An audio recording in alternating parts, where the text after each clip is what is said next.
यीशु क्या है? यीशु जिंदा है। प्रभु के दास C.H. स्पर्जन, चार्ल्स स्पर्जन कहते हैं कि जब हम कब्रों को देखते हैं तो कब्रों के ऊपर लिखा हुआ मिलता है here lies so and so, कि यहां पर ये इंसान फलाना ढिमकाना लेट रहा है, सो रहा है। लेकिन जब हम यीशु की कब्र को देखते हैं तो वहां पर क्या लिखा हुआ है? वो यहां नहीं है, वो जिंदा है। हालेलुया! वो यीशु जिंदा है। फ्राइडे के दिन जो हुआ, उसी यीशु को मारा गया, लताड़ा गया, क्रूस के ऊपर चढ़ा दिया गया, हाथों में कील लगाए हैं, पैरों पर कील लगा दिए गए हैं। उस यीशु को मारकर उन्होंने जख्मी कर दिया है, उसे पूरी तरह से खत्म कर दिया। और वो यीशु जो क्रूस के ऊपर मरा, अगर वो मरा ही रह गया तो मेरे और आपके लिए और खुदा के दासों के लिए कोई उम्मीद नहीं। इनकी मिनिस्ट्री बेकार, हमारा प्रचार करना बेकार, क्योंकि वचन कहता है, संत पौलुस कहते हैं पहला कोरिन्थियों उसके 15 चैप्टर में, और ये जो लोग बातें बनाते हैं जो मसीह यीशु को नहीं मानते, वो कहते हैं कि तुम्हारा यीशु 3 कीलों के साथ क्रूस के ऊपर मार दिया गया, क्या तुम उसकी आराधना करोगे? और हम कहते हैं कि यस, हम भी उनके साथ एग्री करते हैं और यही कहते कि ये यीशु जो खुद मर गया, क्रूस के ऊपर लटक गया, 3 कीलों से मार दिया गया है, क्या हम उसकी आराधना करेंगे? लेकिन कहानी वहां पर खत्म नहीं हुई, क्योंकि यीशु को वो 3 कील क्रूस के ऊपर थाम ना सके, वो क्रूस उसे पकड़ ना सकी, वो कब्र जहां से रखा गया अपनी गोद में रख ना सकी, वो मौत उसे मार ना सकी, मौत को हराकर, मौत को मार देकर कब्र से बाहर आया। यीशु जिंदा है, वो हमारी उम्मीद है, उसे हम मानते हैं, उसकी आराधना करते हैं, क्योंकि यीशु तो से बोले यीशु हालेलुया, वो हमारी उम्मीद है। मरा हुआ यीशु नहीं, सिंहासन के ऊपर बैठा हुआ यीशु, हालेलुया, वो जो अपने लोगों के बीच काम करता है, वर्षिप के दरमियान जो यहाँ पर मौजूद है, वो यीशु हमारी उम्मीद है, उस यीशु को हम मानते हैं। मरा हुआ यीशु हमारे लायक नहीं है, मरा हुआ यीशु महिमा के योग्य नहीं है, मरा हुआ यीशु वर्षिप के योग्य नहीं है, मरा हुआ यीशु किसी भी चीज के योग्य नहीं है, लेकिन यीशु जिंदा है, इस कारण वो आदर, वो महिमा, वो प्रस्तुति, वो हमारी तालियों के योग्य है। Hallelujah, hallelujah. उस यीशु का प्रचार हम करते हैं जो यीशु बोलते रहिए, जो यीशु जिंदा है, उस यीशु की आराधना हम करते हैं जो यीशु जिंदा है। आइए बोले मेरे साथ, पहला थिस्सलुनीकियों उसका 4 अध्याय और वचन 4 से 14 से पढ़ेंगे। पहला थिस्सलुनीकियों अध्याय 4 और वचन 14। First Thessalonians chapter number 4 verse number 14। तो यहां पर मैं आपके लिए वचन को पढ़ूंगा, सभी ध्यान से सुनेंगे। ओके, कितनों के पास हथियार हैं? दिखा दें, वचनों की तलवार। ओके, बहुत सारी तलवार, बहुत सारे हथियार।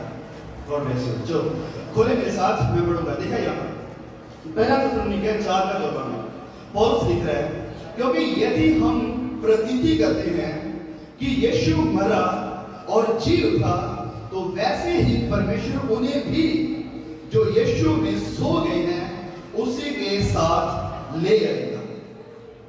आज के हमारा ये जो मैसेज है, इसका टॉपिक है the resurrection of Christ is the hope of a Christian. मसीह यीशु का पुनरुत्थान हम मसीहों की उम्मीद है, हमारी आशा है। आइए अपने आंखों को बंद करेंगे, छोटी सी प्रार्थना करेंगे। पिता, मैं अपने कदमों में आता हूं प्रभु यीशु के दिए अधिकार के साथ, अपने कदमों में आकर प्रार्थना करता हूं खुदा, मैं इस काबिल नहीं हूं, मैं इस योग्य नहीं हूं कि आपके वचनों की सच्चाई, आपकी क्रूस की कथा, आपके खुदावंद का जी उठने की सामर्थ को लोगों तक पहुंचा सकूं। हेल्प मी लॉर्ड, प्रभु मेरी मदद करें कि मैं ये काम कर सकूं। आपके वचनों से सिखाना और लोगों को आपका मन्ना खिलाना। जो काम मैं अपनी सावत, अपनी एबिलिटी, अपनी बुद्धि, अपनी चालाकी से नहीं कर सकता हूँ खुदा, आपके मसा की जरूरत है। मेरी प्रार्थना तमाम भाई बहनों के लिए, बड़े छोटे, तेरे दास, तेरे सेवक, तेरे बच्चों के लिए, हर किसी के मन को खुदा आज एक ऐसी खेती बना दे, ऐसी जमीन बना दे जहां पर ये वचनों का बीज गिरे, वो वचन प्रभु जी बहुत से फल लेकर आए। खुदा हम सबों के मनों को नम्र करें, हमारे मनों को खुदा नम्र करें। हम नम्रता, दीनता, ह्यूमिलिटी के साथ आपके सामने आते हैं, सर को झुकाए हुए। ये प्रार्थना हम यीशु के नाम से मांगते हैं, आमीन आमीन। मैं आप सबको कहना चाहता हूं, आप सब लोग बी इंकरेज्ड, क्योंकि आप आशीषित हैं। मसीह यीशु आपसे प्यार करते हैं। बोले, मसीह यीशु मुझसे प्यार करते हैं। आज बोले अपने आप को कि आज वो मसीह यीशु, बोले वो मसीह यीशु जो मुझसे प्यार करता, वो मुझसे बात करने वाला है, वो मुझसे बात करने वाला है। आज हो सकता है आप अलग अलग कारणों से यहां पर आए हो, किसी ने आपको इनवाइट किया हो, आपने कहीं से सुना हो, आप ऐसे घूमते फिरते यहाँ पर आ गए हो, आपके पास्टर ने आपको कहा हो कि चलो आज हम मीटिंग को सेलिब्रेट कर रहे हैं, तो सभी को जाना है। रीजन कोई भी हो सकता है, लेकिन जैसे भाई बता रहे थे, जब हम यहाँ पर वर्शिप को लीड कर रहे थे, कि खुदा का आत्मा आपको यहाँ पर लेकर आया है, क्योंकि वो आज आपको कुछ कहना चाहता है, वो आज आपके दिलों से बात करना चाहता है, आपकी जिंदगियों को बदल देना चाहता है। देखिए, आपका पाप कुछ भी हो सकता है, कोई भी हो सकता है, कितना भी बड़ा हो सकता है, लेकिन आपका पाप मसीह यीशु के लहू को वॉश अवे, साफ नहीं कर सकता। मसीह यीशु का लहू इतना सामर्थी है, इतना बलवंत है कि वो आपके सारे गुनाहों को धो करके शुद्ध कर सकता है, साफ कर सकता है। मसीह यीशु के लहू के ऊपर आपका पाप भारी नहीं है, लेकिन आपके पाप के ऊपर मसीह यीशु का लहू बहुत भारी है। Hallelujah, hallelujah. There is power in the blood of Jesus. प्रभु यीशु के लहू में वो सामर्थ है। नो, इस वचन में हम वापस आते हैं। पहला तो 4:14 हमने पढ़ा। वचन कह रहा है, संत पौलुस कहता है कि यदि हमें यह विश्वास है कि यीशु मरा और जी उठा, तो वैसे ही परमेश्वर उन्हें भी जो मसीह यीशु में सो गए हैं उसी के साथ ले आएगा। सबसे पहले वचन कह रहा है मसीह यीशु मरा। क्या वचन ने क्या बोला? मसीह यीशु मरा। अब सवाल ये आ जाएगा कि मरा क्यों? क्या जरूरत थी मसीह यीशु को मरने की? क्या जरूरत थी उस क्रूस के ऊपर कुर्बान होने की? जो क्रूस शर्मिंदगी का प्रतीक है, जो क्रूस लानत का प्रतीक है, जो क्रूस श्राप का प्रतीक है, वो क्रूस जिसे अपराधी उठाते थे, मसीह यीशु जो खुद खुदा है, क्या जरूरत थी उसे मरने की? कहानी की शुरुआत होती है बहुत साल पहले, बाइबल की पहली किताब में जब हम आते हैं, शुरुआत होती है परमेश्वर से। बच्चों देखा कि आदि में परमेश्वर, इन द बिगिनिंग गॉड, खुदा। परमेश्वर कौन है? परमेश्वर वो है जो अनंत परमेश्वर है। अनंत, बोले अनंत। अनंत का मतलब क्या? कि उसकी कोई शुरुआत नहीं, उसका कोई अंत नहीं। He was, he is and he will be। वो था, वो है और वो रहेगा। उसका कोई अंत नहीं है। शैतान को बनाया गया और शैतान का अंत एक दिन होगा, लेकिन परमेश्वर का नहीं। कई लोग कहते हैं, ये बच्चों का भी सवाल है और ये बड़े बड़े फिलोसोफर्स का, थियोलॉजियन का, बड़े बड़े ये डिबेटर हैं जो एथिस्ट हैं, उनका भी सवाल है कि परमेश्वर को किसने बनाया? परमेश्वर को किसने बनाया? अगर आपसे कोई पूछे कि परमेश्वर को किसने बनाया, आप उन्हें बताइए कि हम बनाए हुए परमेश्वर को नहीं मानते। हम उस परमेश्वर को मानते हैं जिसकी एग्जिस्टेंस, जिनका होना आदि से था, उसे हम ट्रेस नहीं कर सकते। वो था, वो है और वो रहेगा। वो अनंत परमेश्वर है, वो सदा काल तक राज्य करने वाला परमेश्वर है। हम बनाए हुए परमेश्वर की महिमा नहीं करते। उसके बाद इस परमेश्वर ने, ये अनंत काल के परमेश्वर ने सोचा कि मैं एक इंसान को बनाऊंगा। सारी चीजें उसने बनाई, लेकिन वो किसी के साथ फेलोशिप नहीं कर सकता था, इस कारण उसने इंसान को बनाया। उसने पहले इंसान को बनाया, और ये जो इंसान है, खुदा ने वचन में लिखा है कि उसने अपना स्वरूप उसे दिया, अपने स्वरूप से उसे बनाया। कई लोग कहते हैं कि ओ नहीं जी, इंसान जो है वो बंदर से आया है। कहां से आया है? बंदर से। ये जो एवोल्यूशन की थ्योरी है कि इंसान बंदर बना धीरे धीरे, एवोल्यूशन की थ्योरी अभी भी थ्योरी ही है।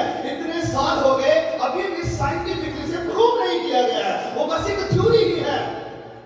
और मैं आपको बताना चाहता हूं, साइंस में थ्योरीज ज्यादातर टिकती नहीं है, लेकिन ये जो एवोल्यूशन की थ्योरी है ये अभी भी टिकी हुई है। क्यों टिकी हुई है? क्योंकि लोग परमेश्वर को नहीं चाहते। वो ये भले ही उसे प्रूव ना कर सके, साबित ना कर सके, लेकिन वो मानना चाहते हैं कि इंसान बंदर से ही निकला है। एक छोटी सी बेटी अपनी मम्मा के पास जाती है और अपनी मां से कहती है कि मम्मा, हम कहां से आए हैं, हमें किसने बनाया है? तो उसकी मां कहती है, हमें परमेश्वर ने बनाया है, हम परमेश्वर की तरफ से निकले हैं। फिर वो बेटी अपने पापा के पास जाती है, उससे जाकर कहती है, पापा हम कहां से आए, हमें किसने बनाया? उसके पापा कहने लगे, हम बंदर से आए हैं, बंदरों से निकले हैं, बंदर धीरे धीरे धीरे धीरे करके इंसान बने हैं। फिर वो बेटी अपनी मामा के पास भाग कर गई, मम्मा पापा तो कह रहे हैं हम बंदरों से निकले हैं, आप कह रहे हैं हमें परमेश्वर ने बनाया है, ये सारा मांझा क्या है? मां कहने लगी, मैं अपने परिवार की बात कर रही हूं, हमें परमेश्वर ने बनाया, इंसानों से निकले हैं। आपके पापा अपने परिवार की बात कर रहे हैं, क्योंकि वो बंदरों से हैं। हालेलुया। ये जो थ्योरी है बस थ्योरी है। हम मानते हैं कि हम कोई बंदर नहीं, कोई जानवर नहीं, जानवरों से कहीं ज्यादा अधिक खुदा ने हमें प्यार किया, हमें अपने हाथों से सृजा है, जानवरों को नहीं। इस कारण हम खुदा की नजर में स्पेशल हैं, स्पेशल थे और स्पेशल हमेशा रहेंगे। हालेलुया। हाथों के बनाए, हाथों द्वारा बनाए गए एक पेड़ जिसे आप अपने घर में हाथ से लगाओगे, आपको उससे मोहब्बत हो जाएगी, आप उससे प्यार करोगे। जैसे जैसे आप उसे बढ़ता हुआ देखोगे, उससे जब फल को तोड़ोगे, आपको खुशी होगी, इतने साल पहले मैंने ये पेड़ लगाया था। अगर आपको इतनी खुशी होगी तो परमेश्वर जिसने हमें अपने हाथों से तैयार किया है, उससे कितनी खुशी होती होगी जब वो आपको आपको आपको देखता होगा कि आप उसकी महिमा कर रहे हैं। हालेलुया। हम उसकी संतान हैं और वचन कहता है कि हमें परमेश्वर ने अपने स्वरूप के ऊपर बनाया है, अपनी तस्वीर पर बनाया है। नौ, जब परमेश्वर ने आदम और उसकी मैडम को बनाया तो हम जानते हैं कि विरोधी आए, तीसरा बीच में घुसा, वो शैतान था। उसके कारण पाप दुनिया में आ गया। मैं सारी कहानी को नहीं बताने वाला हूं, टाइम बहुत निकल जाएगा। पाप ने दुनिया में क्या ले लिया? जन्म ले लिया। जब पाप दुनिया में आया तो इंसान गिर गया। इंसान का जो रिश्ता था खुदा से वो टूट गया, हमेशा के लिए टूट गया, क्योंकि वो गुमराह हो गए। गुमराह किसने किया था? शैतान ने। और वो आज भी गुमराह कर रहा है। ये ना सोचना कि शैतान कब काम करता था अब वो रेस्ट करता है, नहीं नहीं नहीं, वो हमसे ज्यादा एक्टिव है, वो हमसे ज्यादा क्या है? एक्टिवली काम कर रहा है। वो 24 घंटे 7 दिन काम कर रहा है, वो रेस्ट नहीं करता। वचन में लिखा है, प्रकाशित वाक्य की किताब 12 में जब आप आ जाएंगे, वहां पर लिखा है कि उसको बड़ा क्रोध है, बड़े क्रोध के साथ वो गिरा दिया गया है, क्योंकि वो जानता है कि उसका समय थोड़ा ही और बाकी है। इस कारण वो रेस्टलेस है। तो इसी शैतान ने आदम और हवा को गुमराह किया, इसके कारण वो जो रिश्ता था वो हमेशा के लिए टूट गया। परमेश्वर के पास आता है, परमेश्वर के पास आकर कहता है कि तुम कहां पर हो? कहीं तुमने वो फल तो नहीं खा लिया तो खाने के लिए मैंने मना किया था? अब ये कोई जवाब नहीं दे सकते, क्योंकि शैतान ने इन्हें गुमराह किया। कैसे गुमराह किया? क्या कहा इनको? तुम मरोगे नहीं, तुम मरोगे, फल खा लो, ये बहुत अच्छा है। और आज भी शैतान ये काम कर रहा है। वो जवानों को कहता है थोड़ा सा बस इस गंदगी को देख ले, कुछ नहीं होगा। बहनों को कहता है थोड़ा सा ये पाप कर ले, ऐसा बना ले, ऐसा अपने आप को कर ले, थोड़ा सा बैठकर लोगों की चुगलियां कर ले, ये वो पुट्ठे सीधे काम कर ले, कुछ भी होने वाला नहीं है, तेरा नुकसान नहीं होगा। परमेश्वर तो माफ करने वाला परमेश्वर, बाद में जाकर माफी मांग लेना, कुछ नहीं होगा। मेरे भाइयों बहनों, मैं आपको कहना चाहता हूं, शैतान की गुमराही में ना आए। वचन में लिखा है कि एक छोटा सा पाप, छोटे से एक पाप ने क्या कर दिया? आदम और हवा को खुदा से अलग कर दिया। हमें क्या लगता है कि हम ढेरों पाप कर देंगे तो क्या परमेश्वर हमसे खुश हो जाएंगे? नहीं। शैतान ये कहता है कि आप इसमें फंसे रहेंगे, नहीं कुछ नहीं होगा, कुछ नहीं होगा, यू विल नॉट डाई, तुम मरोगे नहीं। लेकिन ये जो आदम और हवा है, इन्होंने फैसला किया, इन्होंने फैसला क्या किया, अपने आप को खुश करना है। किसको खुश करना है? अपने आप को। स्वार्थ के लिए उन्होंने वो फैसला ले लिया। फल बटन लेकर को फल देखने में बड़ा खूबसूरत है, बड़ा अच्छा लगता है, और उसने लिया और फल को खा लिया। और ये सेम फैसला हम सबके सामने दिन प्रतिदिन आता है, जहां पर आपको फैसला करना पड़ेगा, आपको चुनना पड़ेगा कि आप परमेश्वर को प्रसन्न करोगे या अपने आप को प्रसन्न करोगे, अपनी अभिलाषाओं को प्रसन्न करोगे, अपनी आंखों को प्रसन्न करोगे, अपने हाथों को प्रसन्न करोगे, अपनी फैमिली को प्रसन्न करोगे। ये फैसला आपको दिन प्रतिदिन करना पड़ेगा कि आपके लिए पहले स्थान पर कौन है, क्या आपका बाप है या आपका बाप है। आपको हमेशा फैसला करना पड़ेगा। जैसे इन्होंने भी फैसला करना था, लेकिन इन्होंने फैसला किया कि नहीं, हम परमेश्वर को नहीं, हम खुद को प्रसन्न करेंगे। तो परमेश्वर के पास आता है और इन्हें कहता है कि आदम तू कहां पर है, कहीं तूने वो फल तो नहीं खा लिया। और आदम ने क्या कहा, प्रॉब्लम आई एडमिट करने में, मानना, पाप को मानना। आदम क्या कह रहा है, किसके ऊपर दोष लगाया उसने? अपनी वाइफ के ऊपर। ओके सर, जरा आवाज दीजिए, किसके ऊपर दोष लगाया? हवा के ऊपर।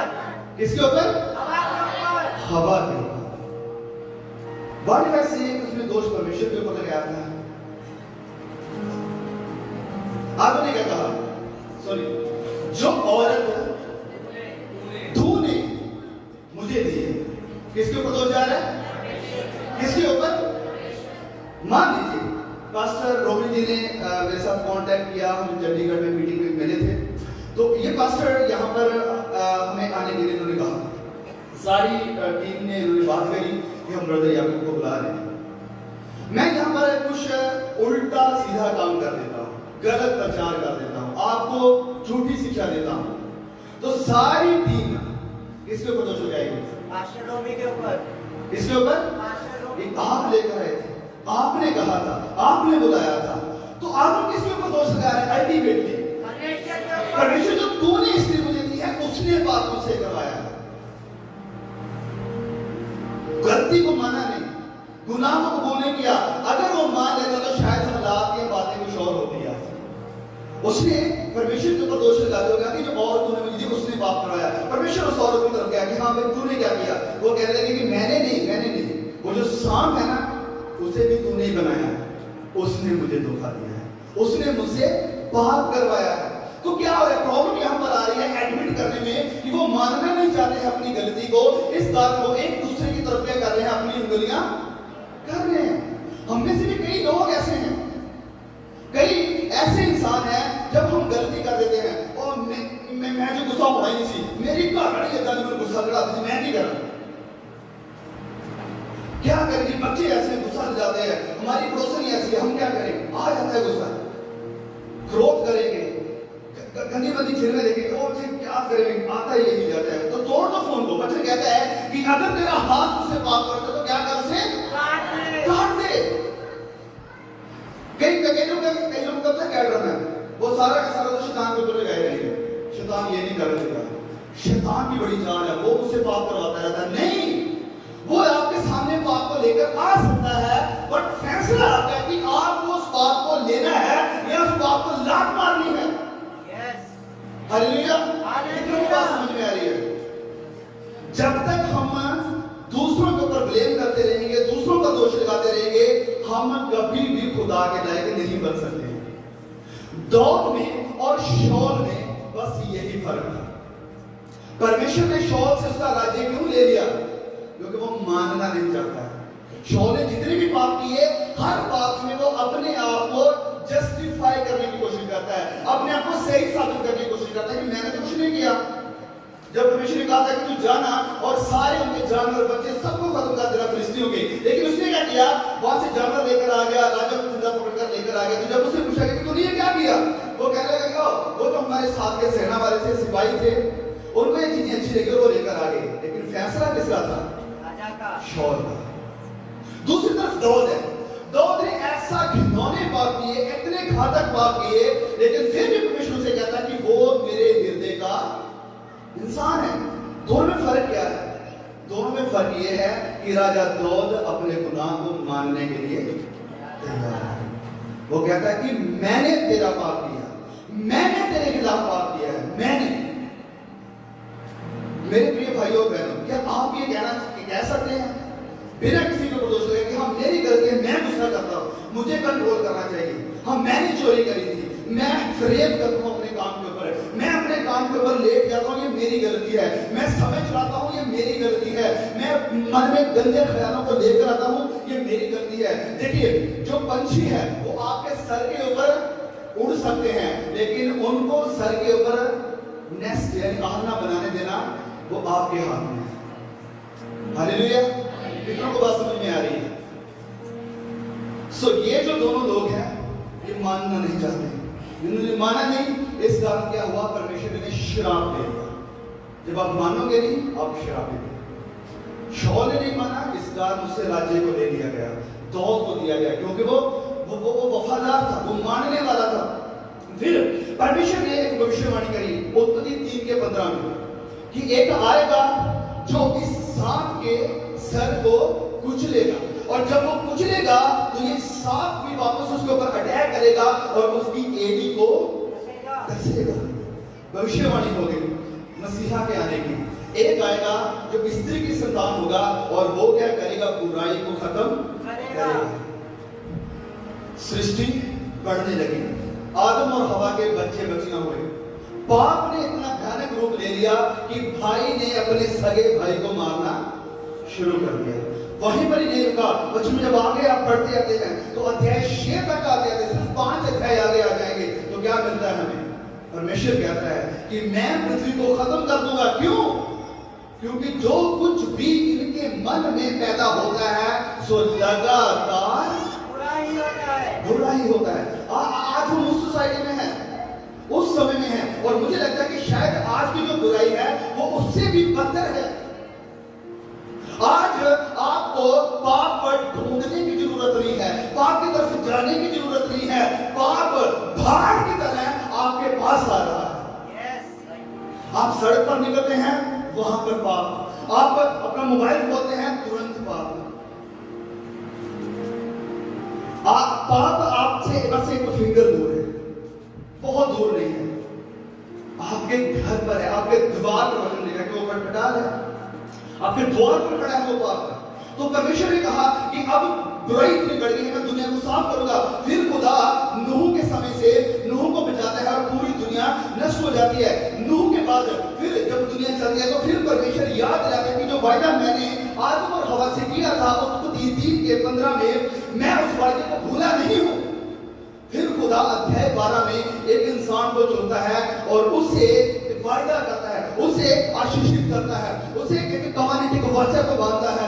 12:3 में वो कहता है कि तेरी संतान से सारी जातियां आशीषित होंगी। सारी जातियां, उन्होंने कहा था कि यहूदी आशीषित होंगे। उसमें कहा गया था, परमेश्वर ने आदम से कहा, अब्राहम से कहा कि सारी जातियां क्या होगी, तुझसे आशीषित होंगी। फिर वही परमेश्वर 22:8 में, उत्पत्ति 22:8 में दोबारा से ये वायदा याद दिलाता है अब्राहम को। जब अब्राहम अपने बेटे इज़हाक को लेकर मोरिया की तरफ जा रहे हैं तो परमेश्वर उसे कहता है कि अपने बेटे को कुर्बान मत कर, क्योंकि मैं मुहैया करूंगा, मैं मेमना दूंगा। हालेलुया।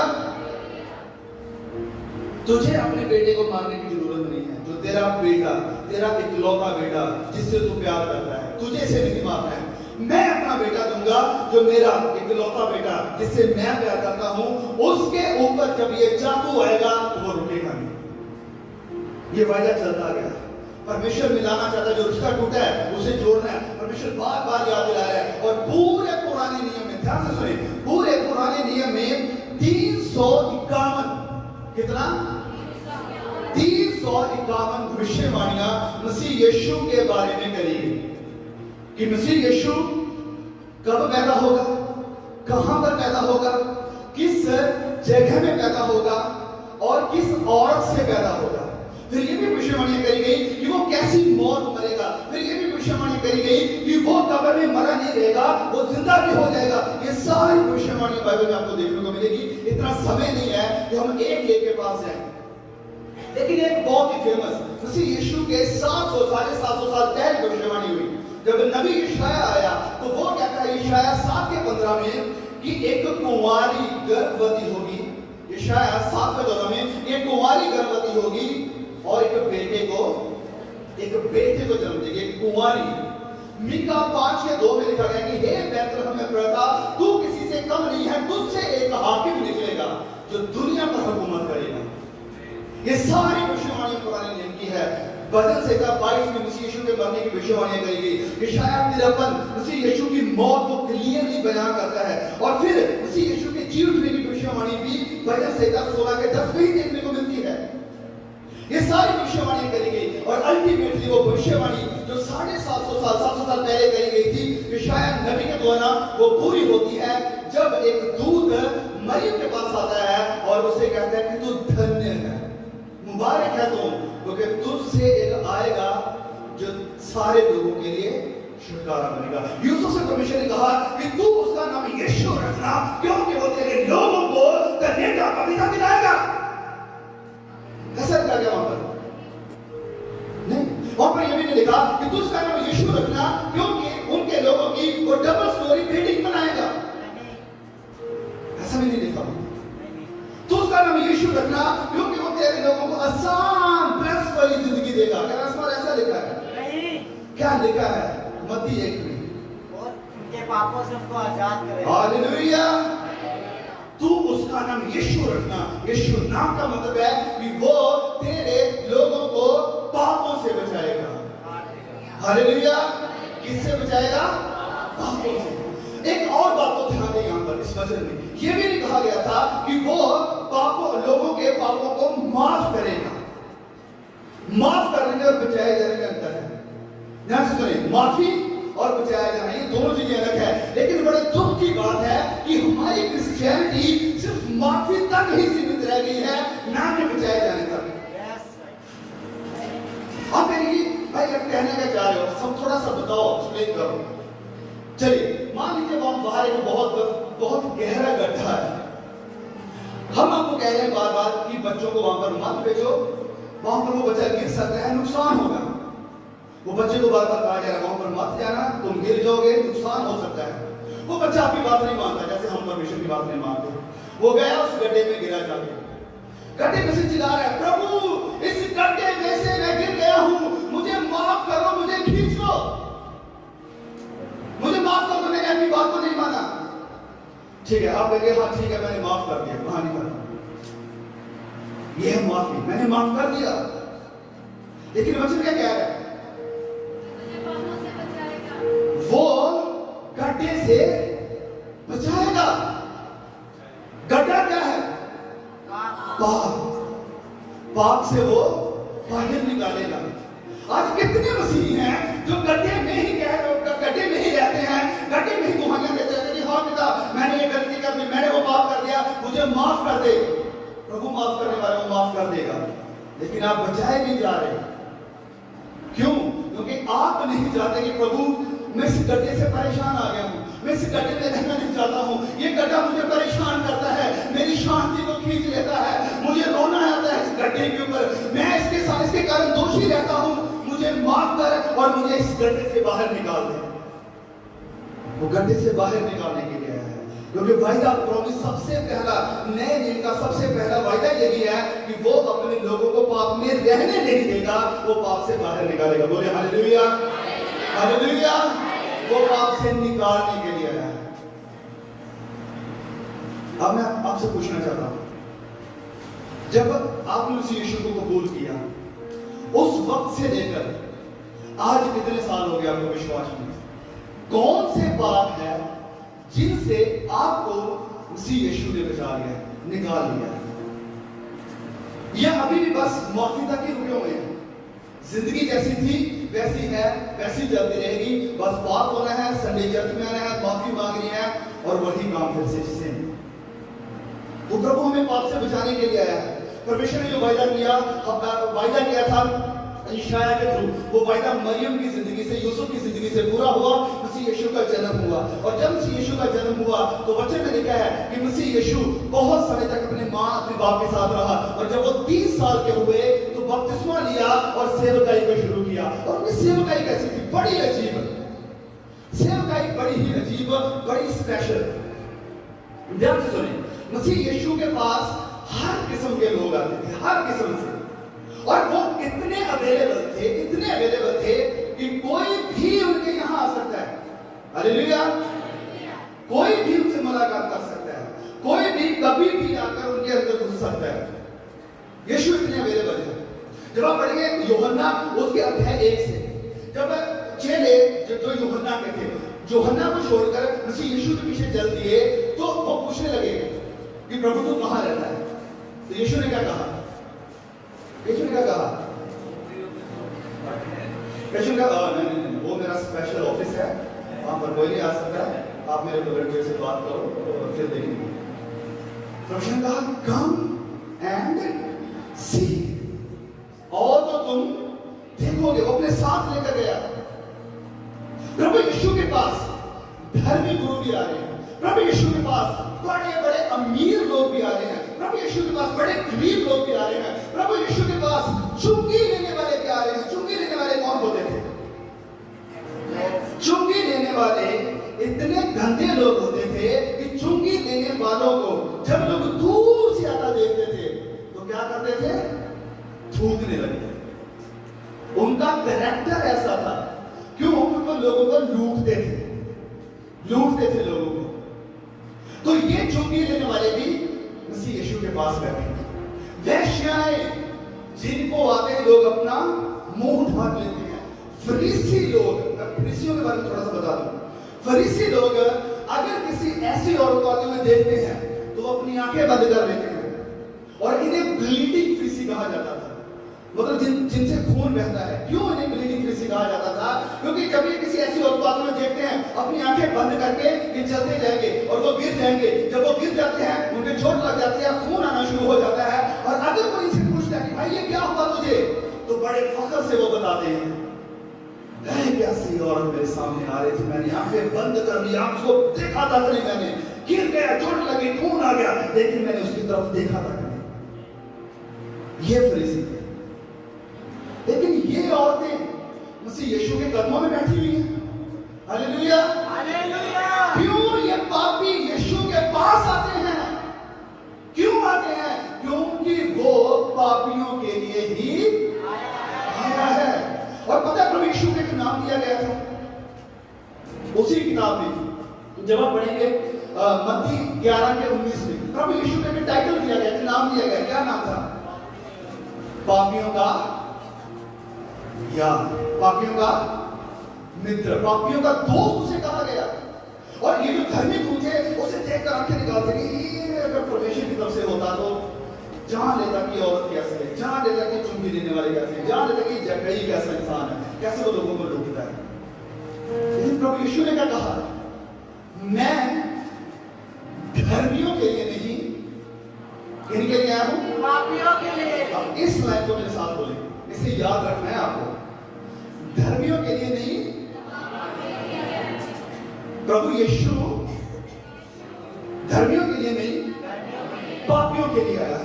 प्रभु यीशु पापियों से इतना प्यार करता है, बहुत ज्यादा, वो नहीं आने देता अपने पास। लेकिन हाँ, एक बात जरूर है प्रभु यीशु के बारे में, भले ही पापी उसके पास आते हैं, उसकी चर्च में अटेंडेंस ले रहे हैं, लेकिन वो पाप को प्रमोट कभी भी करता नहीं। हालेलुया। वेश्या आई, बदल गई। चुंगी लेने वाला आया, बदल गया। जो भी पापी इसके पास आता है अपना पाप छोड़ देता है। हालेलुया। वो पाप को प्रमोट नहीं करते हैं, क्योंकि प्रभु यीशु पाप से बचाने के लिए आए हैं। बोलिए, पाप से निकालने के लिए आए हैं। फिर मसीह यीशु जब प्रचार करते हैं, बहुत सारा उन्होंने प्रचार किया। अपने प्रचार के दरमियान बार बार, कई बार उन्होंने ये भविष्यवाणी करी कि मनुष्य के पुत्र को पकड़ लिया जाएगा, मार दिया जाएगा, और मैं तीसरे दिन मुर्दों में से जिंदा हो जाऊंगा। प्रभु यीशु बात आगे ये भविष्यवाणियां करते रहे, और एक दिन वो आ गया। और प्रभु यीशु अपने चेलों से कहते हैं कि चलो अब हम यरूशलेम में आते हैं। वहां पर जो फरीसी सदूकी हैं, जो स्क्राइब्स हैं, वो मुझे पकड़ेंगे, मारेंगे, काट देंगे, और मैं तीसरे दिन फिर जिंदा हो जाऊंगा। प्रभु यीशु यरूशलेम में आते हैं, पसाह को मनाते हैं। एक वो त्योहार जिसे यहूदी कभी भूलते नहीं, जिसे यहूदियों को याद रखने के लिए कहा गया, उस त्योहार को मसीह यीशु भी मना रहे हैं, क्योंकि वो भी यहूदी कौम से हैं। उस त्योहार को मनाने के बाद प्रभु यीशु अपने चेलों को लेकर एक बाग में गए जिसका नाम है गतसमनी। वहां पर बैठकर प्रभु यीशु अपने चेलों से कहते हैं कि जागते रहो और मेरे साथ प्रार्थना करते रहो। क्या कितनी अजीब बात है ना, यस, कितनी अजीब बात है। प्रभु यीशु कहा कि मेरे लिए प्रार्थना करो। बच्चे ने कहा प्रभु दिलगीर हो रहे हैं, बहुत ज्यादा परेशान है आत्मा में, लेकिन चेले प्रभु आए उनके पास, मैंने तुम्हें कहा उठो प्रार्थना करो। हम यीशु को आज ऐसे रूप में देखते, हम कहते हमारी सोच ये होती है हम कभी भी प्रभु को ऐसे देखकर कभी सोते नहीं, हम हमेशा उसके साथ जाते, उसके पास बैठे, प्रभु क्या बात है बताओ हमें क्या करना चाहिए। लेकिन हम भी, मैं आपको बता दूं, उन चेलों से कम नहीं है। आज प्रभु कहते हैं जागते रहो, समय कम है, तैयार हो जाओ, वो जल्द आने वाला है, बुराई ने अपना स्तर पकड़ा है, पश्चाताप करो। हम चेलों की तरह संसार में सो रहे हैं, भले आंखें बंद करके सो रहे हैं, लेकिन आत्मिक आंखें बंद करके हम चेलों की तरह सो रहे हैं। प्रभु यीशु ने कहते हैं कि प्रार्थना करो मेरे साथ। प्रभु यीशु अलग होकर प्रार्थना कर रहे हैं। प्रार्थना क्या कर रहे हैं? पिता हो सके तो ये प्याला हट जाए। वो प्याले में क्या था? वो कौन सा प्याला था जिसे प्रभु यीशु पीना नहीं चाहते हैं? उस प्याले में क्या है जिसे देखकर यीशु डर रहे हैं? वो कौन सा प्याला है जिसके बारे में सोच कर वचन लिखा है कि उसका पसीना लहू बनकर निकल रहा है? हमने से कई लोग इतने कभी परेशान नहीं होंगे, कभी ऐसे परेशान नहीं होंगे कि हमारे पसीने से लहू निकलने लगे, लेकिन यीशु इतने परेशान हो गए थे, इतने ज्यादा दिल उनका रो रहा है। वो कहते हैं कि प्याला डर है। प्याले में क्या था भाइयों? क्या मौत उन्हें डरा रही थी? नहीं। बताएं, क्या मौत उन्हें डरा रही थी? नहीं। क्या वो रोमियो की सजा, क्योंकि रोमियो की जो सजा होती थी बड़ी कठोर होती थी, क्या वो रोमियो की सजा उन्हें डरा रही थी? नहीं। क्या वो 39 कोड़े से डरा रहे थे? नहीं। तो कौन सी चीज से परेशान कर रही है? अपने बाप से जुदाई। ध्यान से सुने मुझे। प्रभु यीशु को मौत का डर नहीं है, सलीब का डर नहीं है। प्रभु यीशु को रोमियो का डर नहीं है कि मेरे साथ क्या करने वाले हैं, मेरे को थूकने वाले हैं, मेरी बेइज्जती होने वाली है। इन सारी चीजों का उसे कोई डर नहीं है। डर पता क्या है? ये कहिए ये क्या?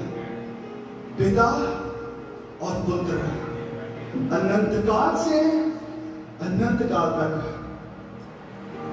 कभी ऐसे नहीं हुए, कभी ऐसे नहीं हुए। अब समय आ गया यीशु को पिता से दूर होना पड़ेगा। पिता से जुदाई इज हेल, खुदा से दूरी नरक है, मौत है। अगर आप अपनी जिंदगी में थोड़ी सी भलाई को एहसास कर पाते हैं, अगर आप हंस पाते हैं, अगर आपकी जिंदगी में फीलिंग है अच्छे के लिए, भलाई के लिए, अगर आपकी जिंदगी में प्यार है, अच्छे इमोशंस हैं, ये सारी प्रभु की देन है हमें। लेकिन सपोज करें ये सारी अच्छी चीजें खुदा हमसे ले लेते हैं, हमारी जिंदगी में क्या रह जाएगा? कुछ रह जाएगा क्या? प्रभु यीशु कहते हैं रोना और दांतों का पीसना। कोई सुकून नहीं, कोई हंसी नहीं, कोई खुशी नहीं, कोई आनंद नहीं, कोई प्यार करने वाला नहीं, कोई अपना कहने वाला नहीं। रोना और दांतों का पीसना, और उस नर्क का एहसास मसीह यीशु अब करने वाले हैं। पिता से जुदा होने वाले हैं जो उन्होंने कभी नहीं किया। मैं इमेजिन करता हूं कि प्रभु यीशु जब पिता से प्रार्थना कर रहा है, वो कहता होगा कि पिता मैं नहीं चाहता हूं आपसे जुदा होना, मैं आपके साथ आपकी जिंदगी में रहना चाहता हूं। ये जो हमारा रिश्ता कभी टूटा नहीं है, तो कैसे मैं तोड़ूं इसे? मैं नहीं चाहता हूं। और पिता से क्या कहते होंगे? वेल ठीक है, अगर तुम नहीं चाहते कोई बात नहीं, हम इस प्लान को कैंसिल कर देते हैं। लेकिन मैं बताना चाहता हूं कि अगर तुम इस प्याले को नहीं पियोगे तो याकूब को हमेशा हमेशा हमेशा के लिए उसे दूर रहना पड़ेगा। ये जितने लोग तुम देख रहे हो इन सबको हमेशा हमेशा हमेशा के लिए मुझसे दूर रहना पड़ेगा। क्या तुम तैयार हो इस प्लान के लिए? यीशु रो रहे, नहीं पिता, नहीं नहीं नहीं, मैं ऐसा कभी नहीं चाहता हूं। मैं नहीं चाहता हूं याकूब आपसे दूर रहे, मैं नहीं चाहता हूं याकूब नर्क में जाए, मैं नहीं चाहता हूं मेरी मेरे बच्चे नर्क में जाए। मैं चाहता हूं कि वो हमेशा की जिंदगी आपके साथ आपके आनंद में बताए। तो बताओ क्या करें? मैं जब भी इसी के बारे में सोचता हूं, मुझे रोना आता है कि प्रभु यीशु को ने इतना मुझसे प्यार किया। मैं सोचता हूं, और ये सच्चाई है, अगर मैं अकेला भी होता ना दुनिया में, पूरी दुनिया में अकेला भी होता जो पाप में था, तो प्रभु यीशु मेरे अकेले मरने के लिए भी तैयार थे। हालेलुया। और जब मैं इस चीज के बारे में सोचता हूं, प्लीज सुने, जब मैं इस चीज के बारे में सोचता हूं तो पाप से नफरत होती है, नफरत होती है। जब आपको एहसास हो जाएगा कि आपको कीचड़ से निकालने के लिए मसीह यीशु पिता से जुदा हो गए, अब पाप से कभी भी प्यार नहीं करोगे। हम पाप को लाइटली क्यों लेते हैं? क्योंकि हमें पता है कि पाप के लिए कीमत क्या चुकाई गई है। हमें लगता है कि मार कुटाई क्रूस, बहुत सारे लोग इन्हीं चीजों के ऊपर जोर देते हैं। हमारे गाने भी इमोशनलिज्म के साथ भरे हुए हैं, बस इन्हीं चीजों की बात करते हैं। लेकिन जो असल पीड़ा, असल दर्द था मसीह यीशु का, वो था पिता से दूर रहना। इसलिए प्रभु यीशु क्रूस के ऊपर चढ़ाते हुए कहता कि पिता तुमने मुझे क्यों छोड़ दिया? क्योंकि सच में पिता मुझे छोड़ दिया था। हालेलुया। उसे छोड़ना पड़ा था क्योंकि ये सहना जरूरी था।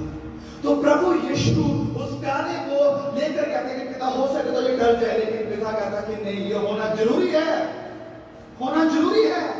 प्रभु यीशु ने कहा ठीक है पिता, मेरी नहीं तेरी मर्जी पूरी हो। वाह, कैसा अनोखा प्यार है ये! प्यार है क्रूस के ऊपर जो कोड़े बरस रहे हैं, जो कील लग रहे हैं, नहीं नहीं नहीं, वो सब चीजें बड़ी दर्दनाक हैं, बड़ी दुख के साथ भरी पड़ी हैं। मुझे पता है मैं भी चीजों को नहीं सहन सकूंगा, वो प्रभु ने सहा। I really appreciate that. लेकिन जो असल पीड़ा है वो थी उसने पिता से दूरी को सहने के लिए फैसला ले लिया। और ये चीज का जब हमें एहसास हो जाता है कि प्रभु उसने कहा कि बेटा तेरी मर्जी पूरी हो, तो हमें भी अपनी जिंदगी में ये फैसला करना है कि पिता, हालेलुया, क्या आप कह सकते हैं? बोले पिता मेरी नहीं तेरी मर्जी पूरी हो। जब हम अपनी मर्जी का इनकार करते हैं, पीड़ा आएगी, दुख आएगा, हमें इसका कीमत चुकानी पड़ेगी। प्रभु यीशु को भी चुकानी पड़ी थी। जब हम इनकार करते हैं अपनी इच्छाओं का, अपनी मर्जी का, तो इसका खामियाजा हमें भुगतना पड़ेगा इस दुनिया में रहते हुए। हो सकता है आपको नौकरी से निकाल दिया जाए। मैं ब्रदर जैक पुनन को सुन रहा था। ब्रदर जैक पुनन जब मसीह में आए तो उनके पास उस वक्त स्कूटर था, क्योंकि वो नेवी में काम करते थे। उनके पास स्कूटर है और स्कूटर के दोनों तरफ उन्होंने 2 आयतें लगाकर रखी हैं। एक आयत है कि प्रभु ने एक दिन ठहराया हुआ है जिसमें वो सारी दुनिया का न्याय करेगा। और ये स्कूटर लेकर वो जब कैंपस में जाते हैं अपनी ड्यूटी के लिए, तो सारे लोग देखते हैं। तो कई लोगों ने कंप्लेन करना शुरू कर दिया कि भाई जैक या भाई का बच्चों का प्रचार कर रहे हैं। तो उनके ऑफिसर ने उसे बुलाया और कहा कि देखो भाई जैक, तुम इस स्कूटर को कैंपस में नहीं ला सकते, स्कूटर को तुम्हें घर में शोर कराना है। तो वो क्या करने लगे? साइकिल से कीमत चुकानी पड़ी है। जब आप अपनी मर्जी का इनकार करके प्रभु की मर्जी में चलोगे, कीमत चुकानी पड़ेगी। आपको भी हो सकता है आपकी जॉब से निकाल दिया जाए, क्योंकि आप कंप्रोमाइज नहीं करना चाहते। भाई सूरज प्रमाणिक अपनी गवाही में कहते हैं कि जब मैंने अपने बॉस से कहा मैं झूठ नहीं बोलूंगा, तो क्या हुआ? उन्हें निकाल दिया, हमें भी निकाल दिया। मेरे घर वाले कहने लगे कि हाँ भाई तो अच्छा सेटल है, अच्छी फीस बोल रहा है, अच्छा काम कर रहा है, कनाडा चला जा। नहीं जाऊंगा, प्रभु की सेवा करूंगा। आपको कीमत चुकानी पड़ेगी जब आप इनकार करोगे अपनी मर्जी का। हालेलुया।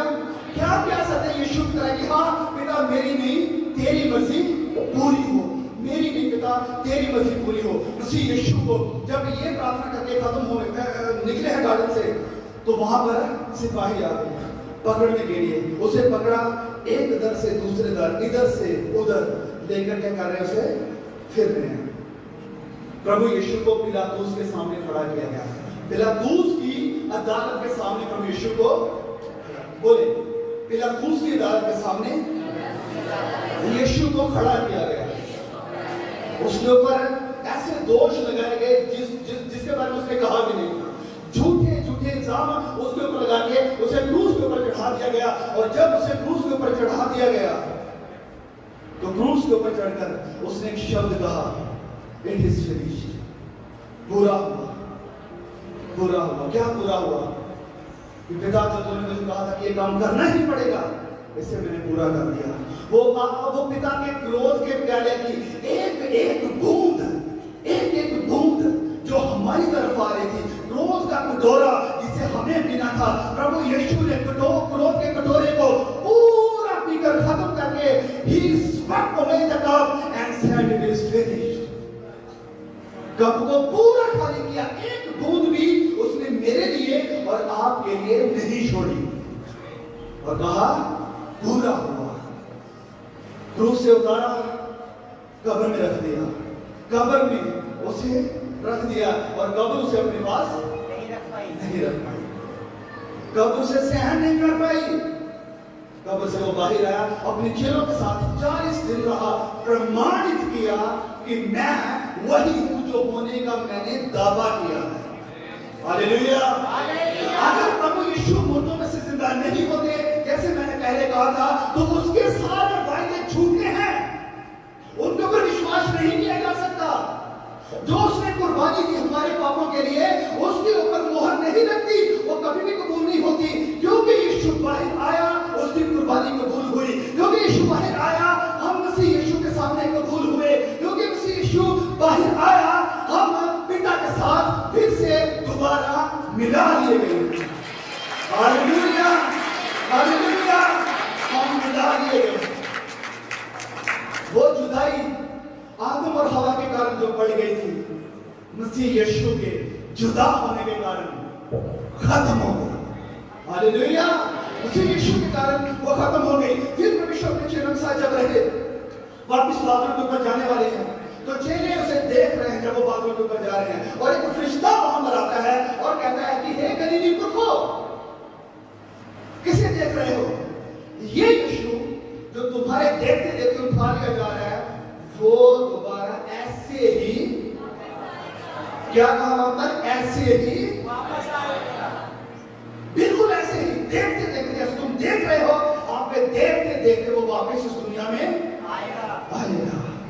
बोले, यीशु वापस आएगा। आइए वापस आते अपने वचन के तरफ। पहला थिस्सलुनीके 4:14, उस वचन में आगे लिखा है, क्योंकि यदि हम प्रतीति करते हैं कि यीशु मरा और जी उठा, तो वैसे ही परमेश्वर उन्हें भी जो यीशु में सो गए हैं उसी के साथ ले आएगा। ये जो पूरा चैप्टर है, पहला थिस्सलुनीके 4, ये पूरा चैप्टर मसीह यीशु के आगमन की बात करता है कि प्रभु यीशु दोबारा आएंगे। वचन 17 में लिखा है, तब हम जो जीवित और बचे रहेंगे उनके साथ बादलों पर उठा लिए जाएंगे कि हम इस रीति से सदा प्रभु के साथ रहें। तो प्रभु यीशु जो मरा, जो गाड़ा गया, वो प्रभु यीशु एक दिन फिर दोबारा इस दुनिया में वापस आ रहा है। हम प्रिय ध्यान से सुनिए, 2 दिनों के बीच में रह रहे हैं हम, 2 दिनों के बीच, 2 बड़े महत्वपूर्ण दिनों के बीच। पहला दिन जब मसीह यीशु बादलों के ऊपर उठा लिए गए, दूसरा दिन जब वो दोबारा बादलों पर वापस। इन 2 दिनों के बीच हम रह रहे हैं, इन दोनों दिनों के बीच हम रह रहे हैं। पहली बार जब मसीह यीशु आए, नम्रता से आए।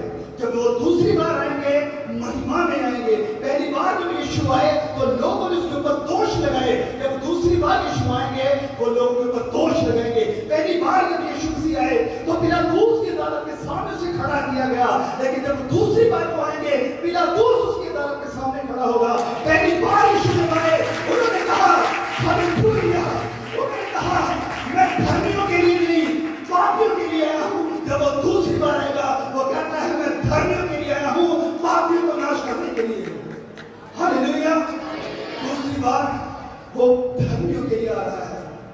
के लिए नहीं, पहली बार जब वो आया वो मुझे आपको उद्धार देने के लिए आया। जब वो दूसरी बार आ रहा है वो पापियों को सजा देने के लिए आ रहा है। बोलो हालेलुया। सजा, न्याय, क़यामत। जब हम इन शब्दों को सुनते हैं तो हम हालेलुया नहीं बोलते, लेकिन मैं आपको बताना चाहता हूं हालेलुया शब्द कहां पर इस्तेमाल हुआ बाइबल में? कहां पर? प्रकाशित वाक्य की किताब। और पता किस कॉन्टेक्स्ट में हुआ है? सजा के कॉन्टेक्स्ट में। जब न्याय हो रहा है, जब दुष्ट सजा पा रहे हैं तो फरिश्ते कह रहे हैं हालेलुया, क्योंकि खुदा बुराई का अंत कर रहे हैं। हमें ये सजा अच्छी क्यों नहीं लगती? हमें न्याय अच्छा क्यों नहीं लगता? क्योंकि हम नहीं चाहते, लेकिन अंदर से हम न्याय के भूखे हैं। अगर किसी के साथ कुछ गलत होता है, आपके किसी भाई, किसी बहन, किसी रिश्तेदार के साथ कुछ गलत हो जाए और वो जो अपराधी गलत करने वाला है, जज उसके पास आए और उसे कहे मैं तो बड़ा अच्छा हूं, मैं दया करने वाला हूं, भला जज हूं, इसलिए जाओ मैं तुम्हें माफ करता हूं, क्या आप खुश होंगे? नहीं। हम क्या कहेंगे? ये जज तो उस अपराधी से भी करप्ट है। न्याय चाहिए हमें। हम धरती पर अपनी बातों को लेकर तो न्याय चाहते हैं, लेकिन क्या जिसने हमारे अंदर ये न्याय की नींव डाली है, क्या वो सच्चा न्याय नहीं करेगा? जब वो न्याय करेगा तो फरिश्ते कहेंगे हालेलुया, वो परमेश्वर की महिमा करेंगे, न्याय होगा। वो धर्मियों को लेने के लिए आ रहे हैं। धर्मी कौन है? धर्मी जिन्होंने इस यीशु की क्रूस के ऊपर विश्वास किया कि हाँ वो क्रूस मेरे गुनाहों का बोझ लेकर गई, मेरे पापों को क्षमा करके गई, मेरी सारी सजा को अपने ऊपर लेकर गई। उस यीशु पर जो विश्वास करता है वो धर्मी है, वो धर्मी है। दूसरा, जो उस मसीह यीशु की महिमा के लिए अपनी जिंदगी धरती के ऊपर गुजार रहा है वो धर्मी है। अब हम अगर मसीह यीशु की महिमा के लिए हैं तो हम धर्मी हैं। पहला यूहन्ना अध्याय 2 के 6 में लिखा है, प्लीज बोले मेरे साथ, पहला यूहन्ना 2 का 6।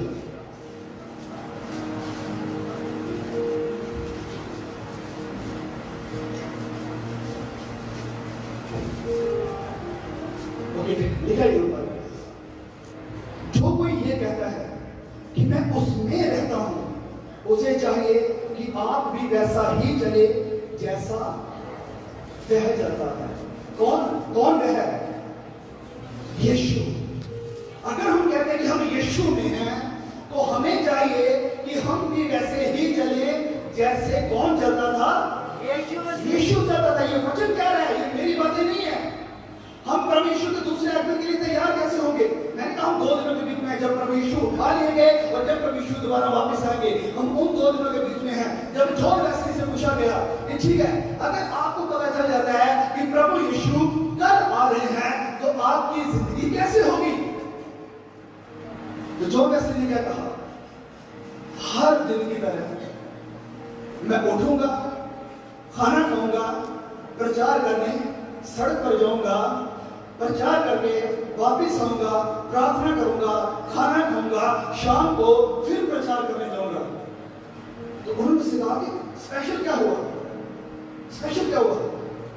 बोले मुझे कुछ स्पेशल करने की जरूरत नहीं है, मैं दिन प्रतिदिन मसीह यीशु के दूसरे आगमन के लिए तैयार हूं। Hallelujah, hallelujah. आपको पता चल जाता है कि यीशु आ रहे हैं, आपको कुछ अलग नहीं करने की जरूरत। अगर आप कॉलेज जाने वाले हैं, आप कॉलेज में मसीह यीशु के प्रति वफादार रहें।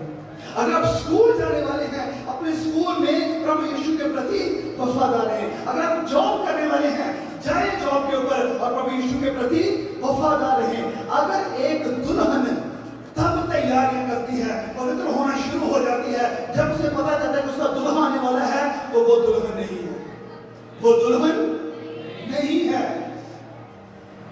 मैं 3-4 दिन पहले अपने ससुराल में था, तो जो मेरे ससुर मुझसे पूछ रहे थे कि प्रभु यीशु के आगमन के लिए हमें स्पेशल क्या करना है? मैंने बोला कुछ नहीं करना है। अगर हम तब सतर्क हो रहे हैं जब हमें पता चलता है कि यीशु आ रहा है और उससे पहले हम पाप भरी जिंदगी गुजार रहे हैं, then we are living a life of pleasure। आपको मालूम, सुनिए, ध्यान सुनिए इस बात को।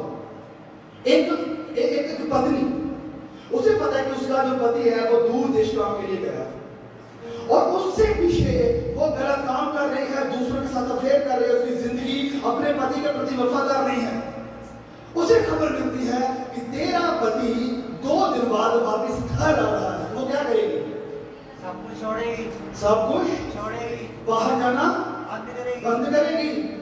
वो अपने आप में सही होने लगेगी, वो हर एक बुरे काम से हाथ धोएगी। क्या आपको लगता है कि वो पत्नी अपने दूल्हे के लिए तैयार है? नहीं, वो पत्नी नहीं, वो ऑलरेडी एक वेश्या है।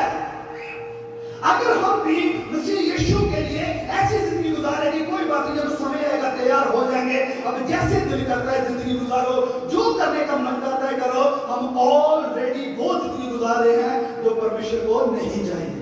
यस, दिन प्रतिदिन हमें अपने पति के लिए, जो हमारे साथ एंगेजमेंट सगाई करने गया है, वो जल्द लेने के लिए आ रहा है और उसके आने की तरीका हमें पता नहीं है। प्रभु यीशु ने नहीं बताया। क्यों नहीं बताया? ताकि हम हर रोज उसके लिए तैयार हैं, एक स्पेशल दिन। Hallelujah, hallelujah. नो, जब हम यीशु के पुनरुत्थान की बात करते हैं कि यीशु जी उठा, और ये वचन कहता है जो हमने पढ़ा पहला थिस्सलुनीके 4:14 कि अगर मैं विश्वास है कि यीशु जी उठा है तो हम भी उसके साथ जी उठेंगे। जी कौन उठेगा? कौन उसके साथ चलाया जाएगा? ओके, बता, थोड़ी आवाज आनी चाहिए। कौन? मसीह यीशु के साथ कौन उठाया जाएगा? किसका पुनरुत्थान होगा? इसने अपना जीवन परमेश्वर के योग्य दिया। ओके, क्या होगा जब मैं कहूं कि पापियों का भी पुनरुत्थान होगा? आप लगे नहीं, ये कैसे हो सकता है? पढ़िए दानियेल अध्याय 12, दानियेल 12 अध्याय वचन 2।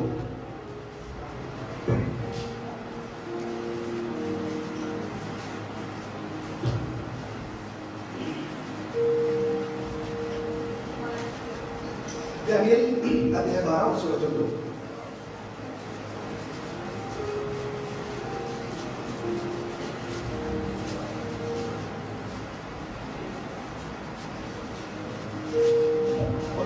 अगर किसको मिलता है तो पढ़ दीजिए।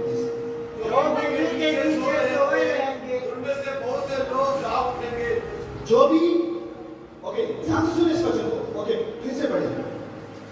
जो भूमि के नीचे सोए रहेंगे, जो भूमि के नीचे सोए रहेंगे, उनमें से बहुत से लोग जाग उठेंगे, बहुत से लोग जाग उठेंगे। अब ध्यान से सुनिए इस बात को। हाँ जी, पढ़िए। कितने तो सदा के जीवन के लिए, ओके, पहली कैटेगरी कितने तो सदा के जीवन के लिए। दूसरी कैटेगरी, और कितने अपनी नामधराई और सदा तक अनंतता घिनौने ठहरेंगे। हालेलुया। पुनरुत्थान किसका हो रहा है? सभी का। लेकिन कैटेगरीज दो हैं, दो किस्म के लोग हैं। एक है जो सदा के लिए आनंद में जाएंगे, दूसरे वो हैं जो सदा के लिए घिनौने ठहरने के लिए जी उठेंगे। आप किस कैटेगरी में हैं? आप किस कैटेगरी में जी उठेंगे? एक और वचन खोल लीजिएगा, पहला यूहन्ना 2:28। पहला यूहन्ना 2:28 को प्लीज जल्दी। यहां पर दो कैटेगरी का फिर से जिक्र हुआ है।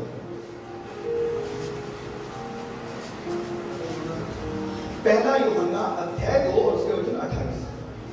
और हे बालको उसमें बने रहो। हे बालको, यूहन्ना कह रहा है कि हे बालको उसमें किसमें?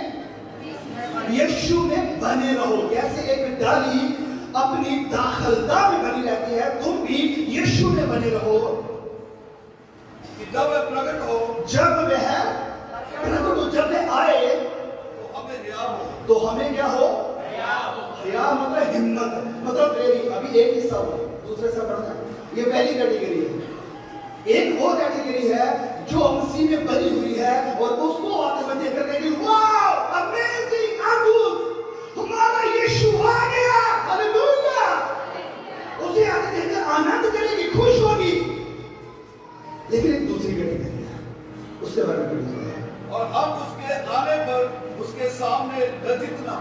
उसके सामने लज्जित है। एक होगी जिनका हयात होगा, हिम्मत होगी कि हमारा यीशु मिलने के लिए आ रहा है। दूसरी होगी जो उसे आते देखकर लज्जित होगी, वाह ये क्या हो रहा है, हमने तो कभी सोचा ही नहीं कि वो दोबारा आएगा, हमने तो कभी इस चीज का ध्यान ही नहीं दिया, हम तो अपने कामों में व्यस्त थे, हम तो गाने में व्यस्त थे, हम तो प्रचार करने में व्यस्त थे, लेकिन कभी यहाँ पर माना ही नहीं कि यीशु हमें लेने के लिए भी आएगा। दो तरह के लोग हैं, एक उठा लिए जाएंगे सदा की खुशी के लिए, एक उठा लिए जाएंगे सदा की शर्मिंदगी के लिए, घिनौने होने के लिए। एक वो है जो उसे आगे देखकर खुश होंगे, एक वो है उसे आगे देखकर लज्जित होंगे, शर्मिंदा होंगे, रोएंगे। और तुम लिखा कि हर आंख उसे देखेगी, हर आंख उसे देखेगी। प्रकाशित वाक्य शेर के आखिर की जो आयतें हैं वहां पर लिखा कि जब लोग उसे आते हुए देखेंगे, वो चट्टानों में घुसेंगे, वो हाथों से कहेंगे हमारे ऊपर गिर पड़ो और उस मेमने के क्रोध से बचा लो। आप कौन सी कैटेगरी के लोग होंगे? आई नो कि आपको कहता हाँ मैंने बपतिस्मा लिया है, अब ठीक है मैं चर्च जाता हूं, मैं ये नहीं पूछ रहा हूं कि आपने बपतिस्मा लिया या आप चर्च जाते या आप चर्च में कुछ एक्टिविटी का हिस्सा बन रहे हैं, क्या आप नए सिरे से पैदा हो गए?